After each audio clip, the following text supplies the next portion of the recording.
It's a lovely day to all of us here and, of course, to you there. And I want to ask, how are you? I intentionally decided to start that way because I know that if we have life, then we have it all. Talking about life is one special gift from above. And when we get gifts, especially precious ones such as life, we must ensure that we keep it intact. We protect it, we guard it jealously, and we make sure that we pamper it as much as we can. Now, there are a lot of things that could actually, cause that gift, the gift of life, not to be the way we want it to be. A whole lot. One of them is the word coronavirus disease.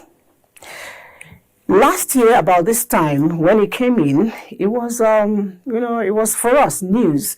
And that news came with a lot of speculations. One of them is that it will never come to Nigeria. It is not for us. But did it come? The answer is yes. Did we learn for it? It's an answer that you will give yourself. Are we doing the right things? Are we observing protocols? Now, today we're going to look at all of that, but then a lot of times we have asked certain questions. What is second wave?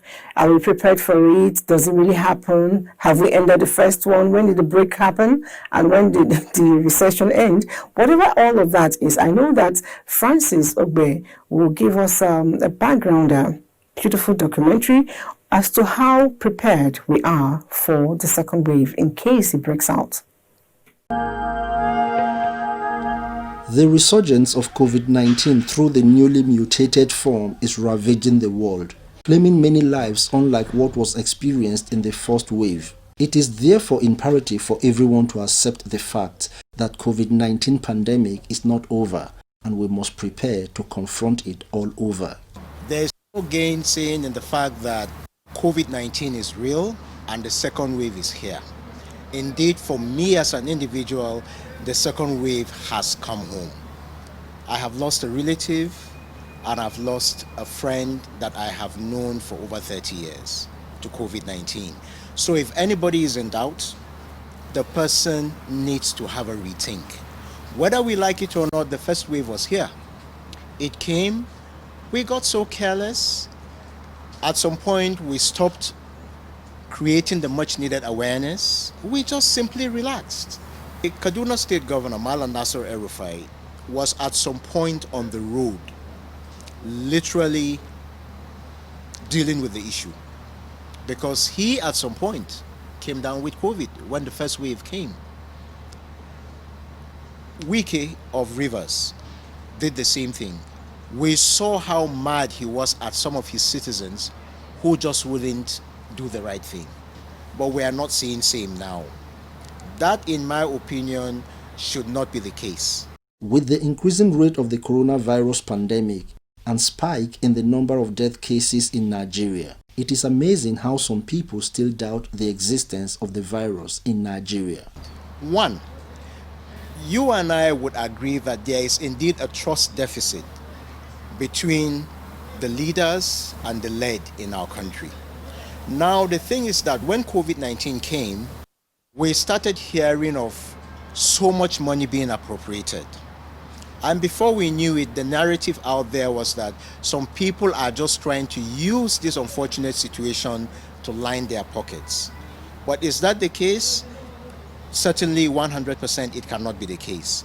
Because you and I can attest to the fact that COVID-19 has killed billionaires within Nigeria and outside Nigeria. Now, these are people that have the best access to anything you can think of.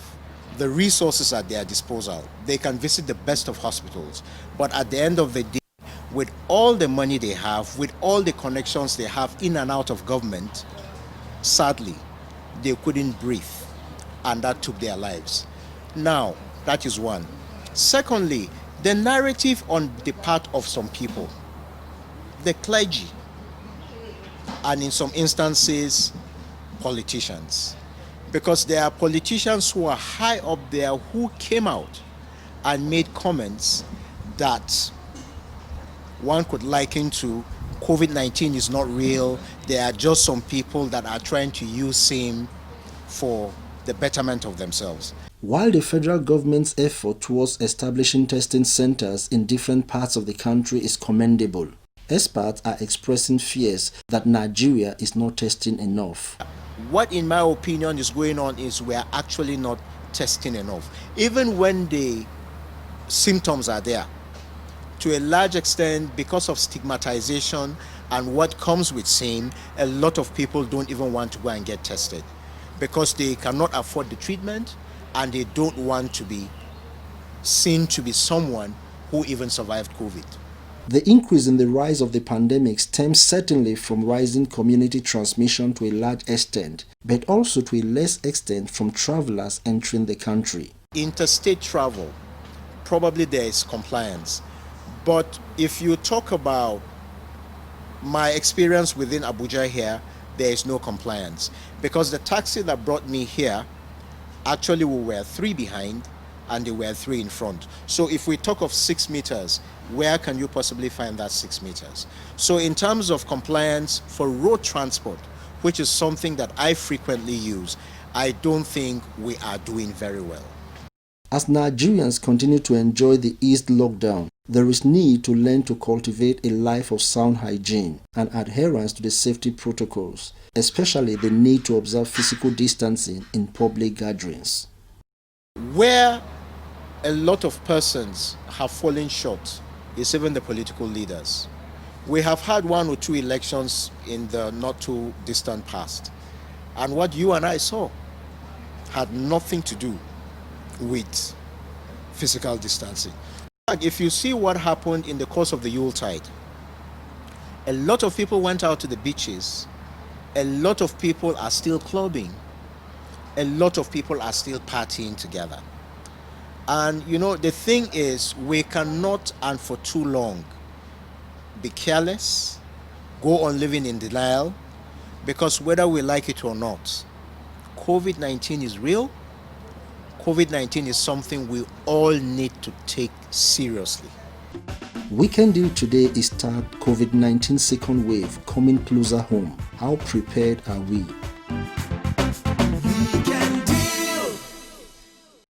Okay, living in denial, according to Mr. Jagdin Alpha, it's one thing that you cannot run away. No matter how much you tell yourself that it's not happening, it's happening. The numbers are not just one of those things, you know, you're asked to do in mathematics or arithmetics or logarithm, however you call it. The numbers are real. They are human beings. But one wonders, why the sudden spike? I don't know. A lot of things are going on in my head. But let's go to Kaduna, join NTA Kaduna precisely, get to find out if they have, so if they have any reason for this. But before we get to Kaduna, let's go to Lagos first. Towards the end of 2019 at Wuhan, an emerging business hub of China experienced an outbreak of a novel coronavirus that killed more than 1,800 people and infected over 70,000 individuals. Corona disease is a highly transmittable and pathogenic viral infection caused by severe acute respiratory syndrome, coronavirus 2, SARS-CoV-2. Most people infected with COVID-19 experience fever, dry cough, tiredness, and respiratory illness. The novel strain is called SARS-CoV-2 VUI.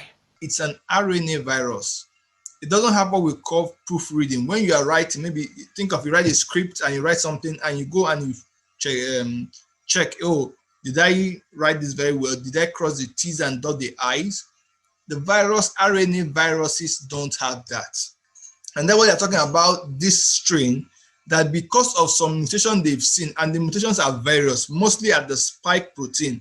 There is some in the UK variant, there is some in the one they call South African variant. There's one, depending on where it came up, they've noticed it.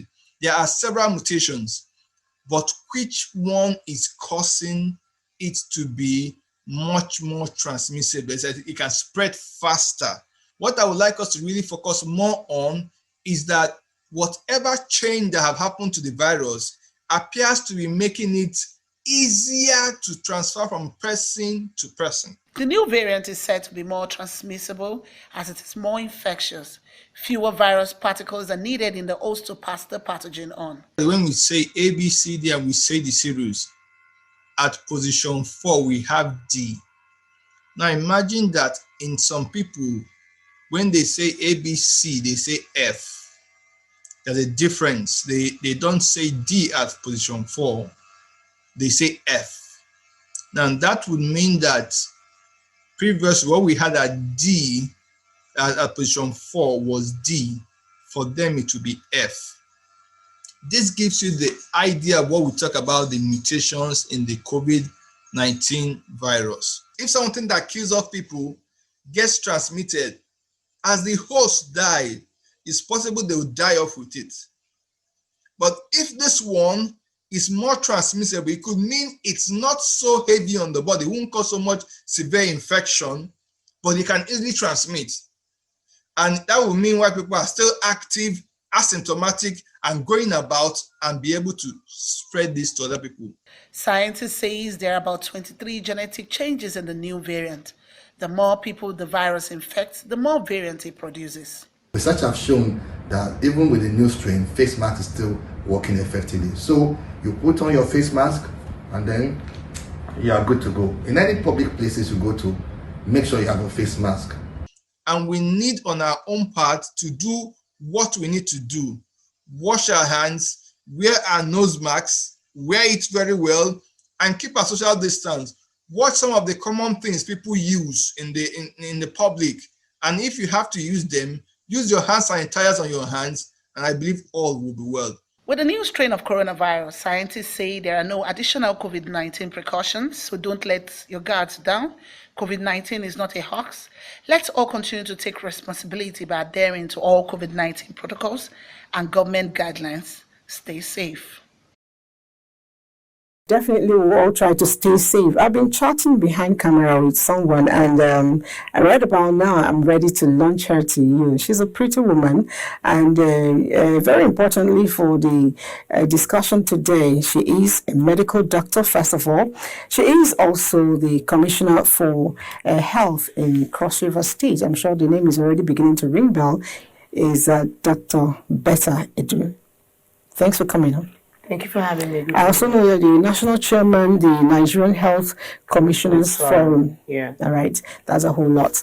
And let me start from the first time I saw you talking about COVID-19. That's way back. It looks like years now. It was only last year. Last year. And I was like, wow, she's doing good. There's no COVID in Cross River. Calabar is safe and all that and all that. Do I relocate and all that? And then suddenly the first was recorded. And I felt really sad for you. What went wrong?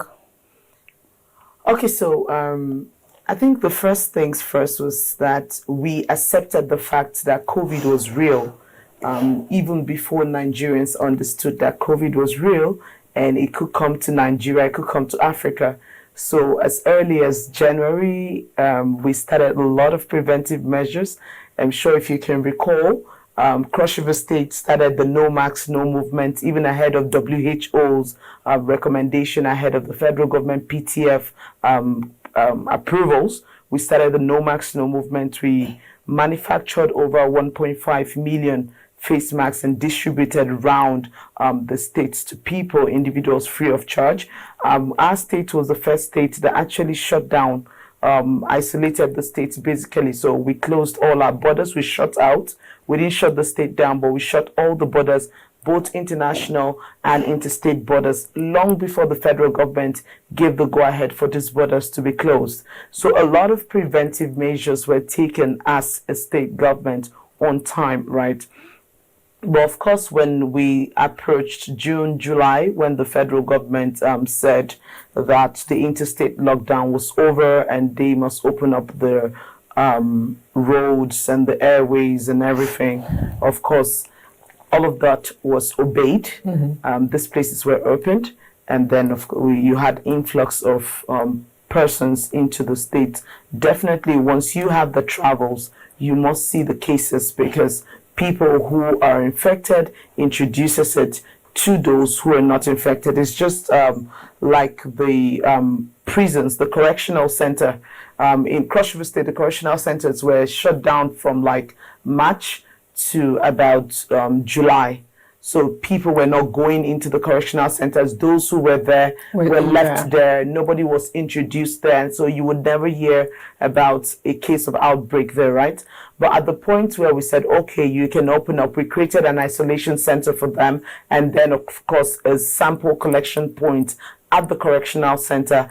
We now had new people come in. And amongst those new people, there were some that were positive, but if they were not isolated and they were taken directly into the general cell, you would definitely have a breakout of COVID-19. So that's the scenario that played out in Cross River State. Really, of course, at some point where there's free movement, you definitely would have cases.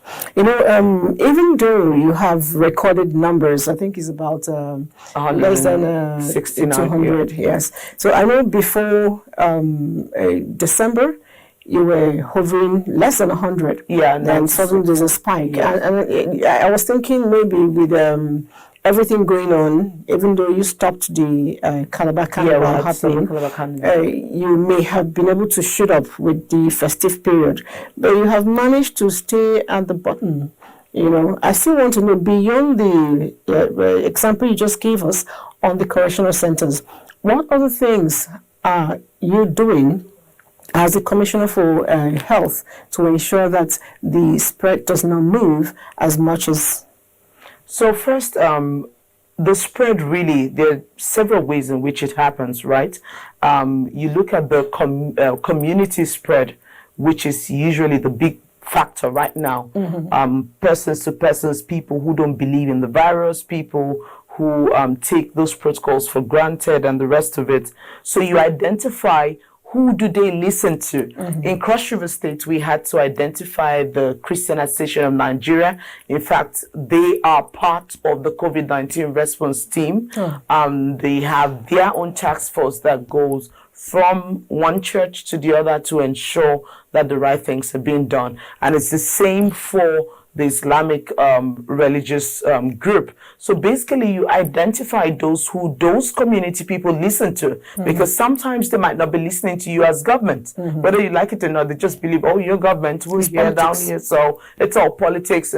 But when you speak to the people they listen to, and you have pastors stand on stage to tell them, look, COVID-19 is real and you need to protect yourself.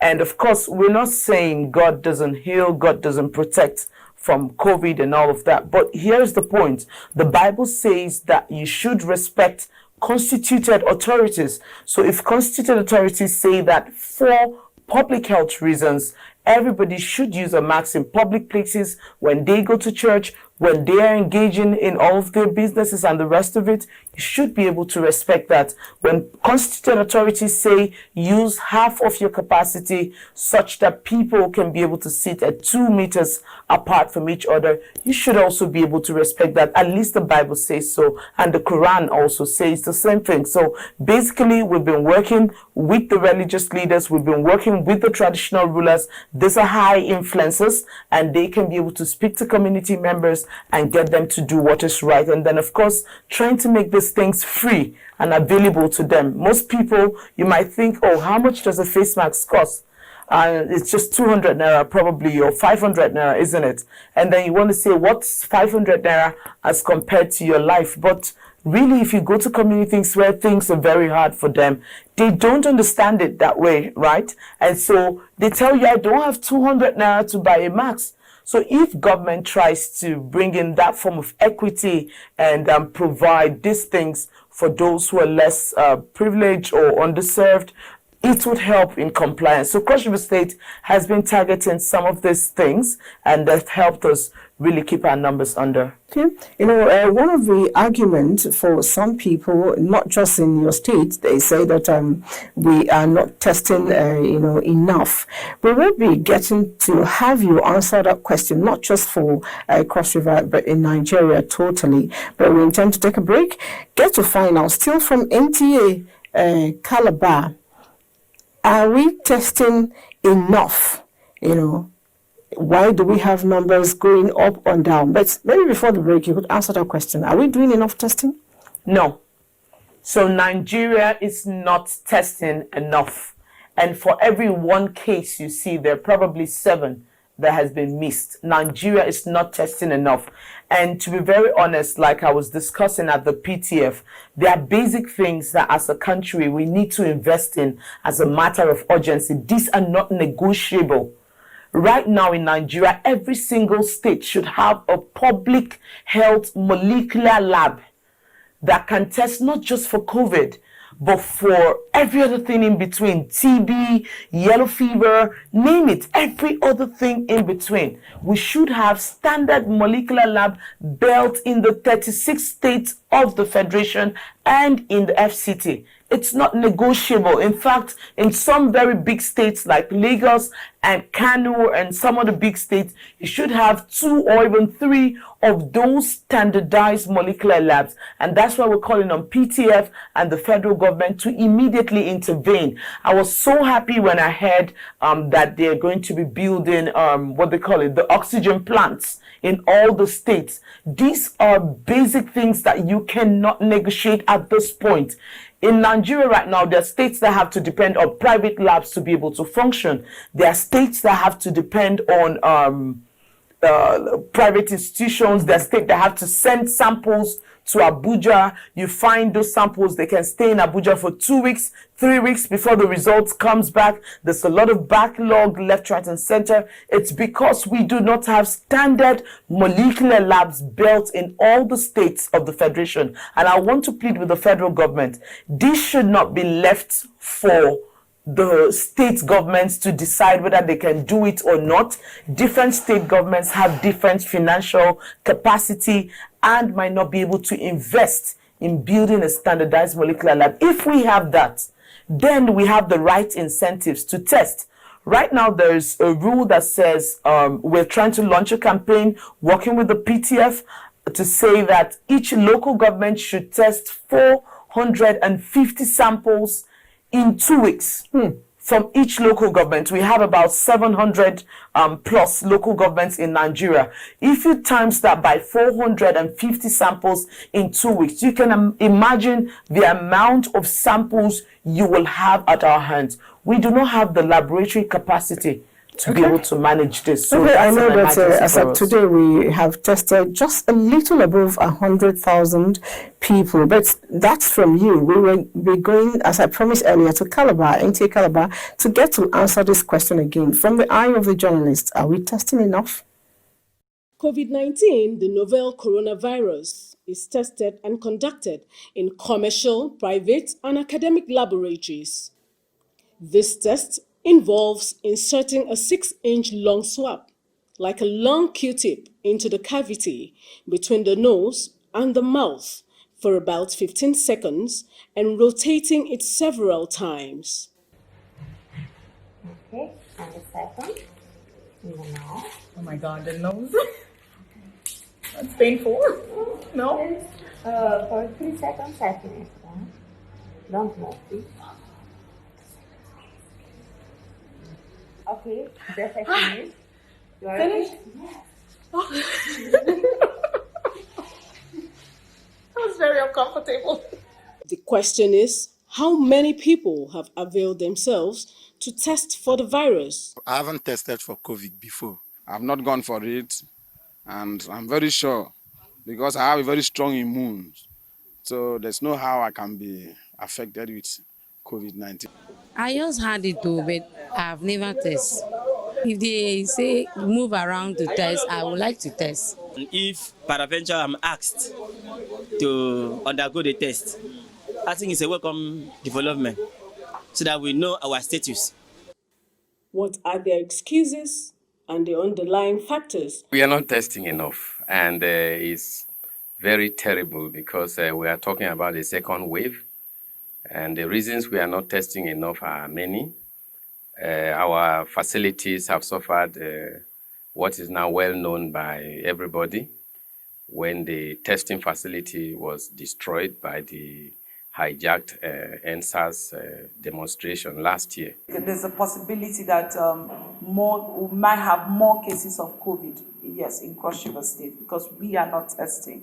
And that's why we are really appealing to the federal government. If we want to have this disease under control, we must strengthen states to see how their testing sites are well equipped, and of course, every state that doesn't have should be supported to have one. As scary as it may seem, it is pertinent to test for COVID-19 and also adhere strictly to the rules of safety against the novel coronavirus pandemic.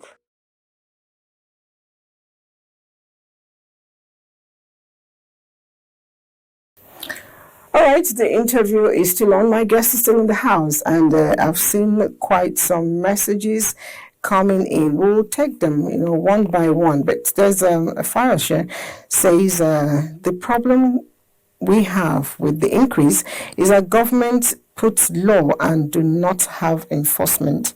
And speaking what he said, some people have actually opined that we should have COVID-19 marshals. Do you think in the entire country it will be a welcome idea? Because I'm speaking because I have gone to certain places with my face mask. I go to a shopping mall. Before I bring out my ATM card to pay, I sanitize my finger.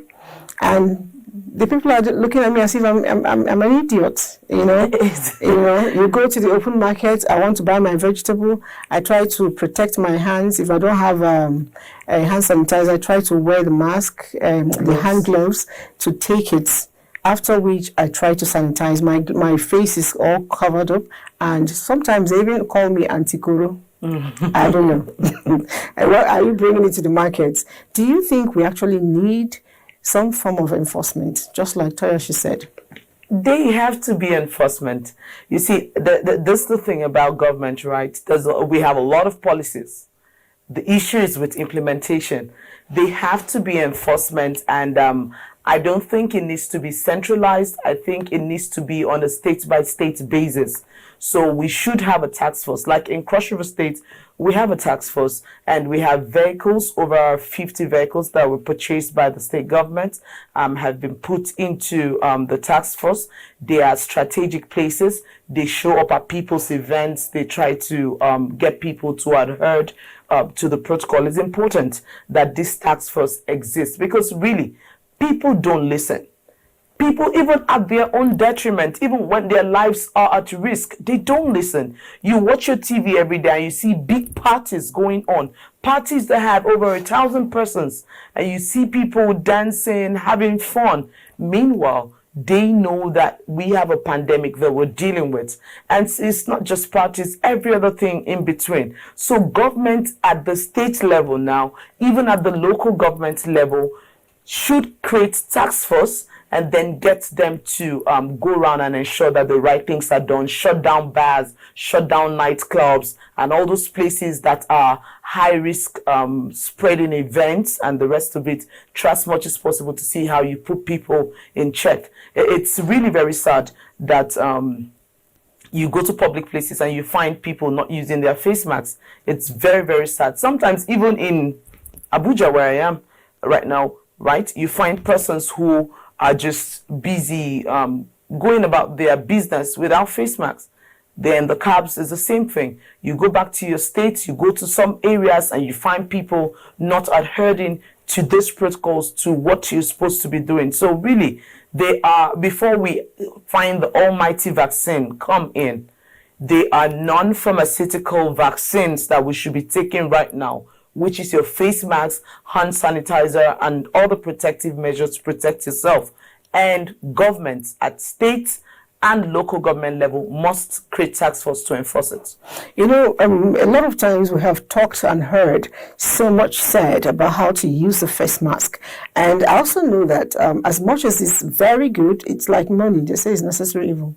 Yeah. Face mask can also be a necessary, evil and vent for it to get into your system. Would you mind to explain this to the public? I mean, the way we use it, some people use the medical mask and we don't wash it. Is that the right thing to do?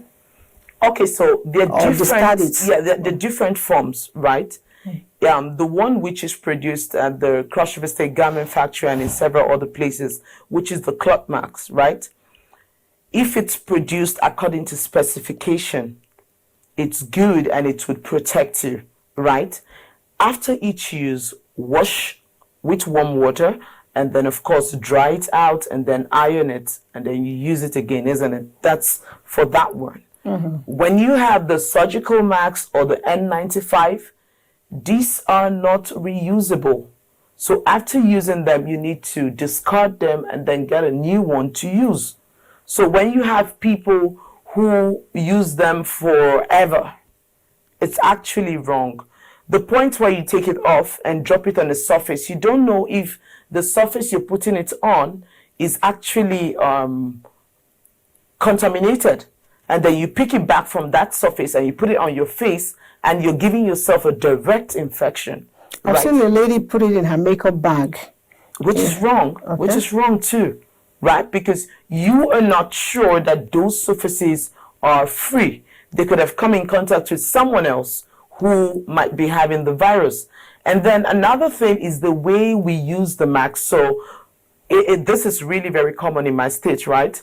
Because you find a lot of people carrying the masks, wearing the masks and all that. But you see people wear it under their nose. Or some of them just hang it under the chin or they just put the earpiece on. I don't get it, right? You see them just keep it. Some will just hang it on one ear and then it's dangling and just hanging off there. And if the task force come at them, they'll say, "Oh, I'm here with the face mask." But you're with the face mask or you're going to an event with a face mask and your nose and your mouth is not being covered. It's as good as not wearing it in the first place. Exactly. All right. A lot of people are writing in, asking questions and making contributions. Let's see. COVID-19 is indeed real. Since the spread of this pandemic can be curtailed by strict compliance to non-pharmaceutical protocols, let the media and well-meaning citizens continue to educate the populace. We should, as a people, step up our humanitarian activities. One Love Nigeria, James Maigari, FCT. Thank you so much for that, James. We'll continue to do our bits. Unical will be resuming on Monday. Can Betty Edu tell us the provision they have made for students in Calabar in terms of COVID-19? Dr. Francis Effa. Okay, so that's a good one. First and foremost, the University of Calabar has created a COVID-19 task force that is headed by Dr. Akiba, which is also a consultant, a medical doctor, right? And this team is supposed to work with the COVID-19 response team in the state. We have been in several meetings already, and the preparation is on the way to ensure that people are protected as they come back to school. But really, the understanding has to be very clear. Like I told them, we've issued all the protocols to them. We've shared a lot of documents with them. But the understanding has to be very clear. Individual students that are coming back must take responsibility. The school is going to provide the hand washing facilities all around. The school is going to provide hand sanitizers. The school will provide some basic things which are needed. But individual students must take responsibility to ensure that at every point in time, their face mask is properly worn. They have their hand sanitizers that they use from time to time. And of course, the spacing within class. So you don't go hugging your classmates, assembling together and doing all those activities that could increase the risk of spread of the disease. So we're working with them. The task force has already been formed, and we want to advise every single university or school in Nigeria, as the schools are opening on the 18th of January, please create your own school local task force COVID-19 task force that would ensure strict adherence to the COVID-19 protocols? Right, as I said, your life is in your hands. It's you that will make good use of it, actually well. We may conclude that government itself is indirectly encouraging people to flout rules regarding COVID-19. The international airports through which COVID-19 came to the country are still open. How then do they expect people to agree to close schools, nightclubs, and religious centers? That's coming from Ibn Malik in Kano. Okay, let's see if we take one more before we go. Both government and public must exhibit a trusted synergy and create seriousness in all health challenges to remove prejudice, falsehood associated to COVID-19. That's Matthew. You didn't state where you're writing in from. Okay, it says schools to open on the 18th January is a welcome development. But all hands must be on deck to ensure that protocols are observed. That's from Nnorom from Umokabia in Abia State. Thank you so much. We'll continue with this later on. But I must say thank you for coming in. You're welcome. Almost at a very short notice you showed up. I appreciate that. And continue to spread. I want to hear finally that there is no more. Yeah. Anywhere. No more. Grace Nigeria. I want to hear you speak the way you spoke last year, April. Sure. Let it happen for not just Cross River State, but for Nigeria. Sure. Because we must all, work together, All right. We've been talking with the National Chairman, Nigerian Health Commissioners Forum, and also the Commissioner Health, Cross River State, in the person of Dr. Betta Edu. Thank you. And the show continues right about now. But we'll take a break first.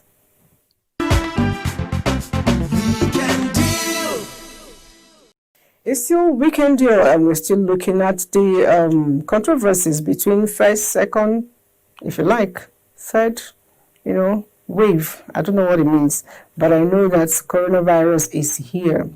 A lot of people are still contesting whether or not it does exist.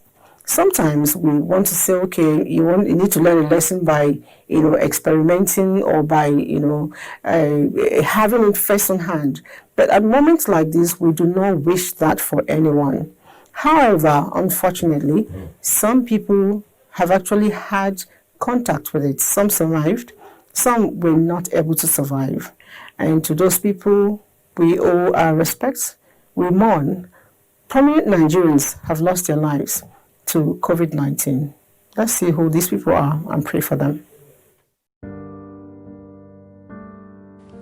In Nigeria, the ongoing coronavirus pandemic has registered a tremendous impact on the healthcare system, on a socio-economic level, and most solemnly, on an individual level.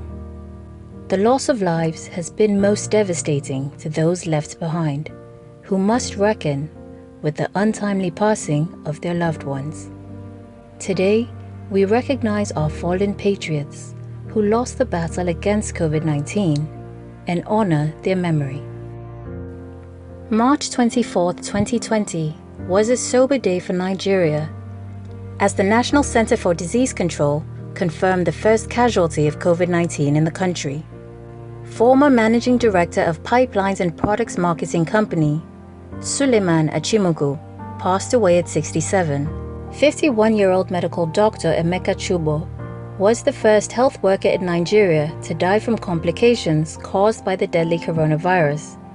He was described by a former colleague as someone who exhibited exemplary brilliance and showed empathy for his patients. Abba Kyari, the Chief of Staff to President Muhammadu Buhari, passed away at the age of 67. Kyari held academic degrees from numerous prestigious institutions, including Cambridge, Harvard, the Switzerland Institute, and the Nigerian Law School. As Chief of Staff to the President since 2015, Kyari was a crucial member of the presidential cabinet. He received the award for Officer of the Order of the Niger, one of Nigeria's highest national honors. Abiola Ajimobi, a two-term governor in Oyo State, passed away at the age of 70.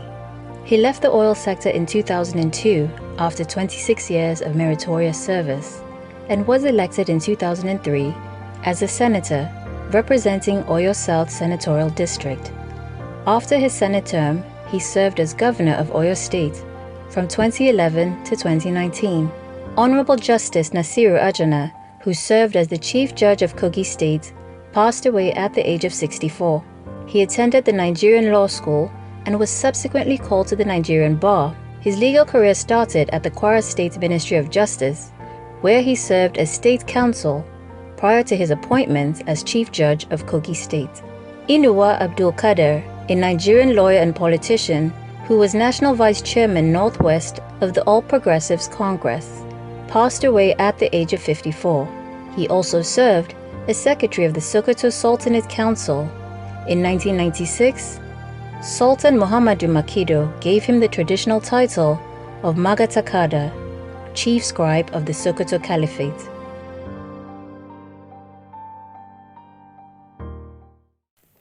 It's sad.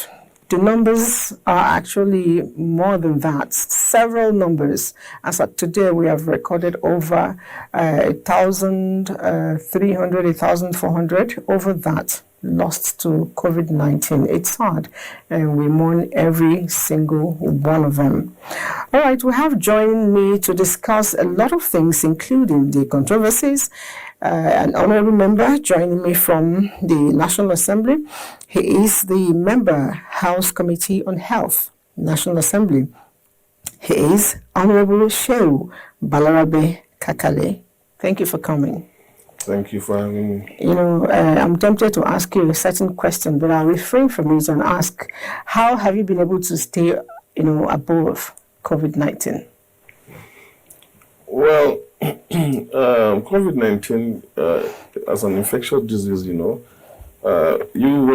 just don't know when it comes or when you contract it. But adhering to the famous non-pharmaceutical precautionary measures is what we have been doing, putting our face masks, ensuring social distancing, hygiene etiquette.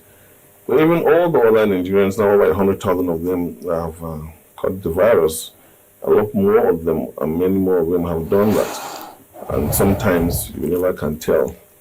So, but we apply the scientific methods of prevention and control of the spread of the virus.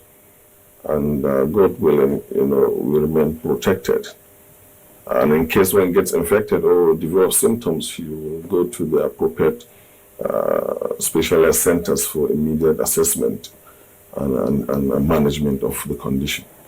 Earlier on I had a chat with Dr. Betta, and a lot was talked about community spread and all that. And I know that for every community there is a representative, and I know you're from a particular community.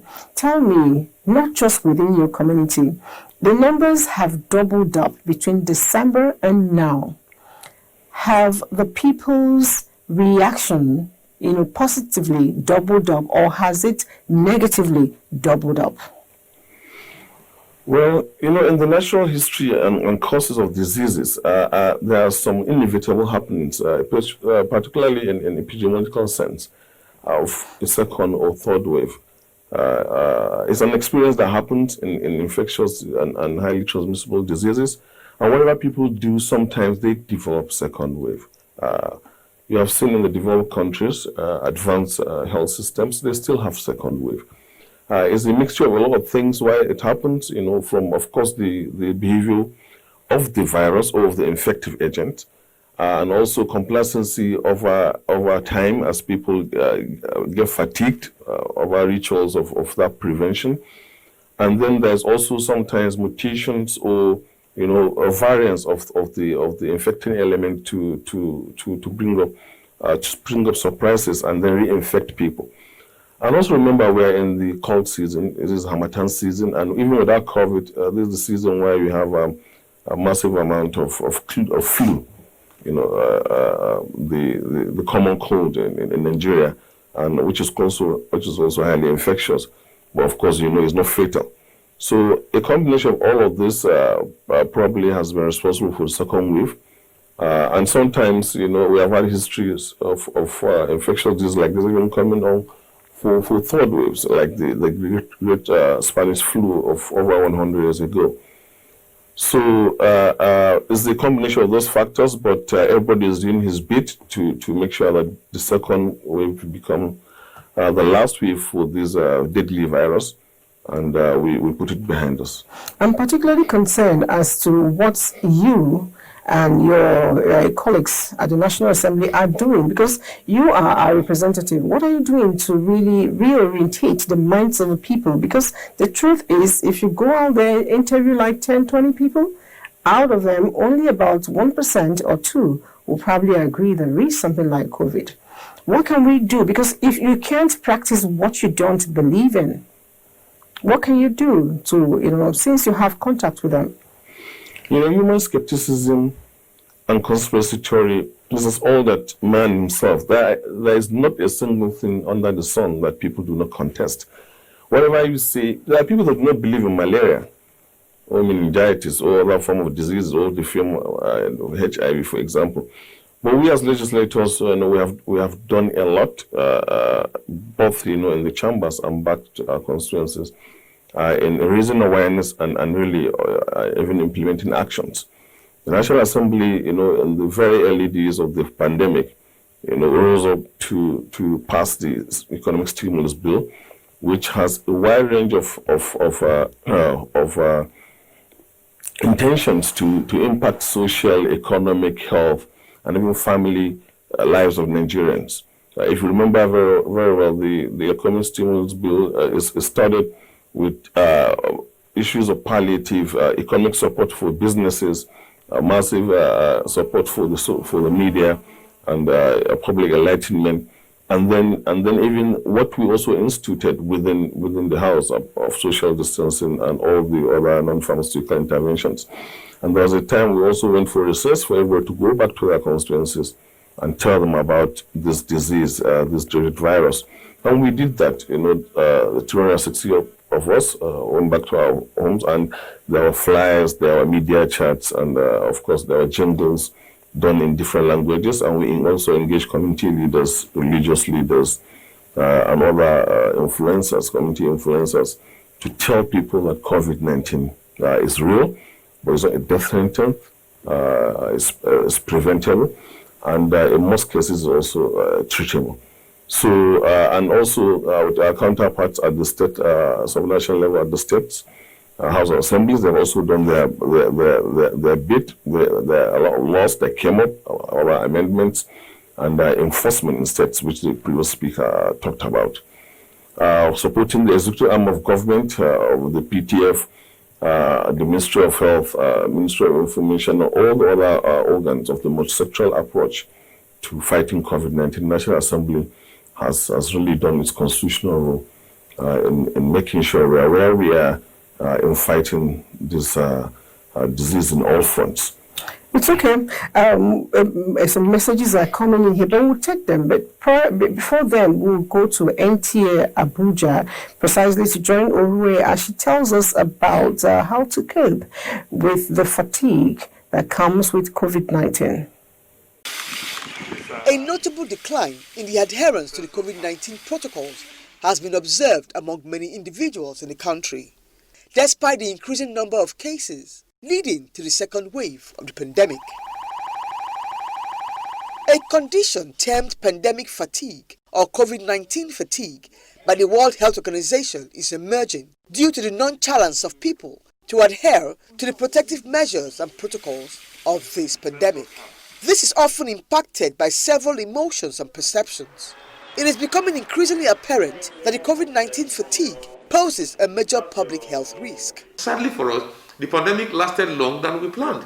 And having stayed for long, people start to get tired, start to get worried. So at this particular point, everyone was thinking it would be short-lived, but it lived for so long. And also the message they carry in their heart also disturb them. The way you feel about COVID-19, what you think about COVID-19, what you say about COVID-19 makes you get tired. If you are doing something you believe is right, you want to do it to the end. If you are doing something you are convinced or you are somewhat misled that is not right, then you want to stop. Amid clarion calls for protective measures and protocols, a huge population of the country seems to have thrown caution to the wind, which is becoming the new order. Therefore, public vigilance dealing with COVID-19 fatigue needs to be reinvigorated through behavioral change and communication via different channels of information dissemination. I think what we are doing is to engage real fathers. The more we engage them before, engage religious leaders, because we like it or not, one of the greatest puncturing we have gotten in COVID-19 fight is from the clerics. Some of them had come to say, look, COVID-19 is not real. We're engaging them as well. We are also engaging the media. We are also working strongly to see if we can change the narrative. And the media, we have been told that they should come on board. But if we narrow it and change it as a strategy, then we can actually nip COVID-19 in the bud. Someone asked me, why haven't you come down with COVID? You're in the front line. You are leading people out on COVID. Why haven't you come down with COVID? I said, how will I come down with COVID? There was a day my daughter snapped me sleeping with my face mask. Although I don't sleep with the face mask, but I came home and I just mistakenly dozed off. And she took me the picture sleeping with the face mask. So I think we should keep all of this and follow it through and believe that it does exist. Let's not wait until we see our persons dying before we believe that COVID-19 exists. Let's do what is right here. If we do that going forward, we will be safer. The Rapid Public Health Enlightenment, RPHE, is one of the strategies put in place by the Ministry of Health, committed to carrying out aggressive enlightenment to reinforce people's needs to practice basic health hygiene and provide useful information for the general public. UNICEF is also supporting this awareness campaign with health educators in all local government areas of states like Lagos with the highest rates of infection.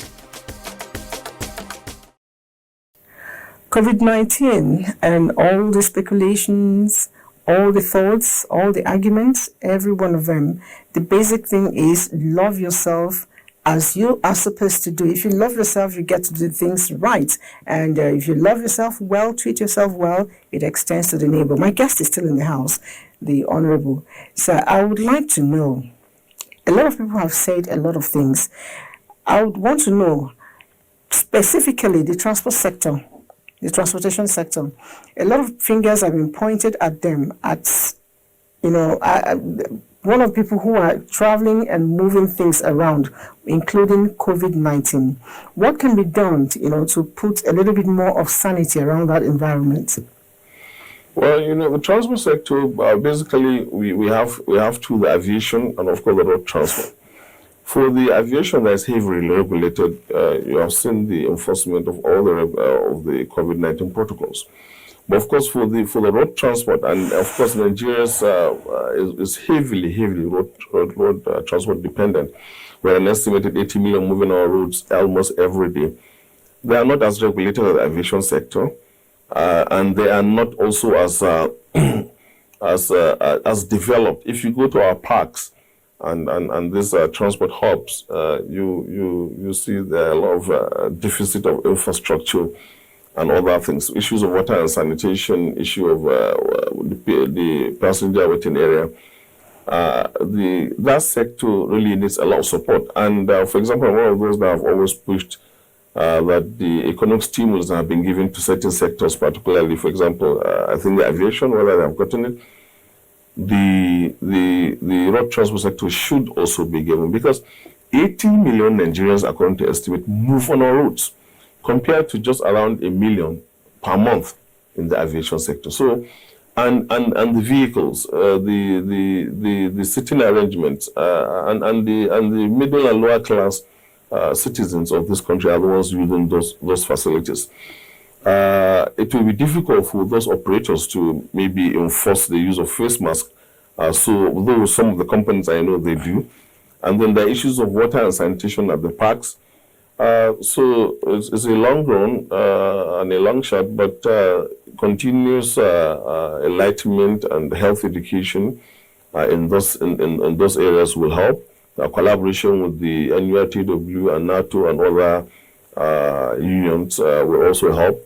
And they also need to be shown support by both the private and the sector and the government in getting those things. You hardly see hand sanitizers in those places. Mm-hmm. It comes down to personal responsibility of the passengers.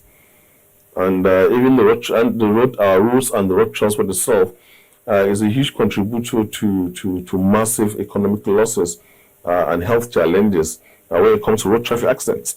For example, for me, road traffic accident is also a public health emergency. It's even more serious than COVID-19. More Nigerians die on our roads than COVID-19. So if we can put the amount of resources that we're dealing with COVID-19 on our roads and our road transport system, it will really even stop the spread of not only to COVID-19 but many other diseases. Yes. There's an estimate that every 6 minutes there's an accident happens in Nigeria, and most times it's fatal. Yes. When there was lockdown, there was almost zero fatality on our roads because there were no. But immediately the roads opened, 10 people dead. 20. Even yesterday, I think is it 30. Kogi? 30. Kogi. You know, there was a crash, and Yes. another one lost family members. 4 of them, yes. So we've been having this lovely chat with the House Committee on member House Committee on Health, National Assembly, and the person of Honorable Shehu Balarabe Kakale. Thank you for coming. Thank you very much. It's about time we took a break. When we come back, we continue.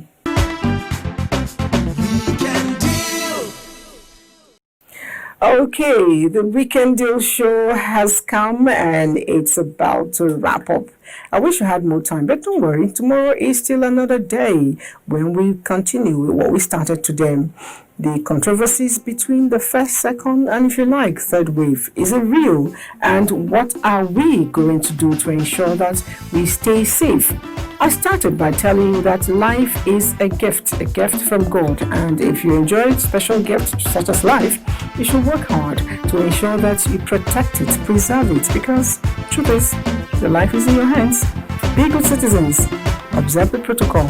Bye.